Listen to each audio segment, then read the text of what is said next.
Welcome to the Mind Spark, bringing you the latest news from around the world. The Nile River, the world's longest, is a lifeline for 11 countries and hundreds of millions of people, carving a green path through the Sahara. For Egypt, the Nile is everything. Over 90% of its fresh water, the reason its cities exist, and the foundation of its civilization. Today, this ancient river is at the heart of a modern crisis, a struggle over water, power, and survival.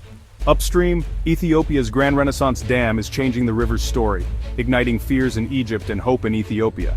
The dam's construction has triggered a diplomatic standoff, raising the stakes for water security in a region where every drop counts. With populations booming and development accelerating, the Nile's finite waters are under unprecedented pressure. The world is watching, as the outcome will shape not just the future of the Nile, but the future of transboundary water management everywhere. The fate of millions now flows with the river's uncertain course. Egypt's identity is inseparable from the Nile. The river's annual floods once transformed desert into fertile farmland, making Egypt the gift of the Nile. This predictable cycle allowed ancient Egyptians to thrive, building a civilization that lasted millennia. The river's bounty enabled great cities, monumental architecture, and a rich culture rooted in the rhythms of flood and harvest. The Nile was more than water, it was a highway, a calendar, and a god.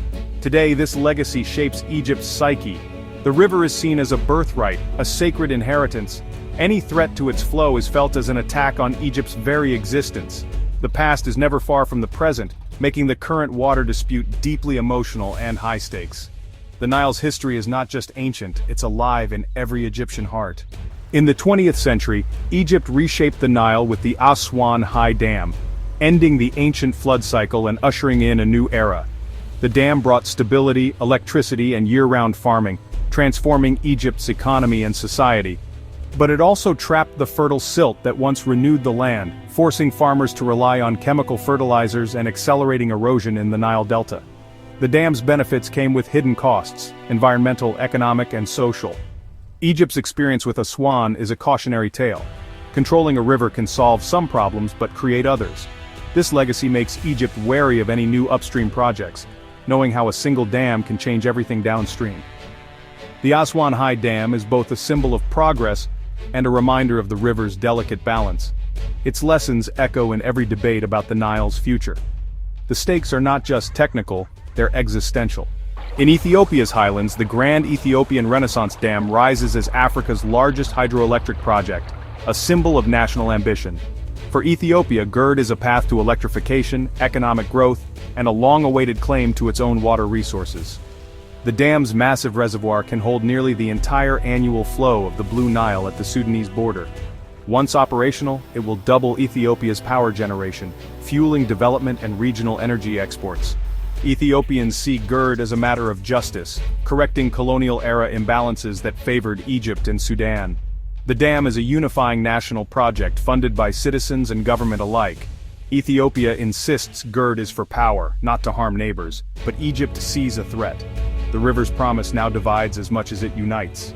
GERD is a dream for Ethiopia, a chance to harness the Nile for progress and equity. For Egypt, it's a nightmare. Any reduction in Nile flow threatens food, jobs, and national security.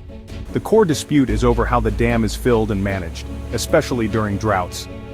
Egypt wants a binding treaty guaranteeing water flow. Ethiopia prefers flexible guidelines to protect its future. Years of negotiations have stalled, with both sides digging in and nationalist rhetoric rising. The water war is fought in diplomatic halls, not on battlefields, but the tension is real. The challenge balancing Ethiopia's right to develop with Egypt's need to survive. Finding common ground is the region's greatest test. The Nile's future hangs on compromise. The GERD dispute ripples through the Nile Basin's economies and societies. In Egypt, agriculture employing millions depends on the river. Less water means lower yields, higher food prices, and potential unrest. Fishing, tourism, and hydropower are also at risk if the river's flow falters. For Ethiopia, GERD is a gateway to jobs, investment, and poverty reduction, with surplus electricity promising regional revenue. The dam is central to Ethiopia's economic future, while Egypt faces anxiety and vulnerability. Sudan, caught in the middle, could benefit from power and flood control but worries about dam safety and water management. The Nile's fate is tied to the stability and prosperity of all three nations. Every policy, every drop affects millions of lives. The stakes are not just national, they're regional. The basin's future depends on cooperation, not conflict. Beyond politics, climate change is the Nile's most unpredictable threat. Hotter temperatures mean more evaporation from reservoirs, shrinking the water available downstream. Rainfall in the Ethiopian highlands is becoming more erratic, floods one year, droughts the next, making water management a nightmare. The Nile Delta faces rising seas and saltwater intrusion, threatening farmland and displacing communities. Climate change multiplies every risk, making rigid water deals harder to sustain. The region's vulnerability demands unprecedented cooperation on data, dam operations, and climate-resilient agriculture. No country can face these challenges alone. The Nile's nations are bound by a shared risk as much as a shared river. The future will be shaped by how they respond, together. The climate crisis is a call for unity, not division. With water scarcity looming, Egypt is racing to innovate, becoming a leader in conservation and technology. The government's 3Rs strategy, rationalizing use, recycling wastewater, and tapping new sources, aims to stretch every drop.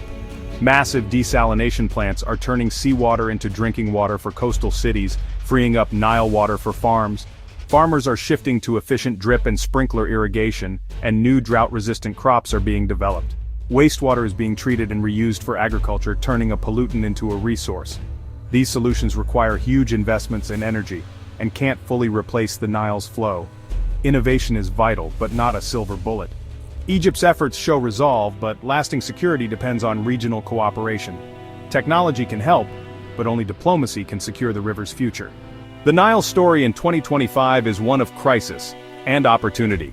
There's no unilateral solution. Only cooperation can secure the river for all. Experts urge a shift from zero-sum thinking to benefit-sharing, coordinated dam management, shared power, and reliable water for everyone. International organizations can help broker trust and technical support, but the will must come from within the basin. A Nile agreement could inspire other regions facing water stress and climate change. The alternative, endless disputes, serves no one. The people of Ethiopia, Sudan, and Egypt are bound by history and destiny. The river calls for a new wisdom partnership over conflict. The world is watching, hoping the Nile's nations choose unity over division.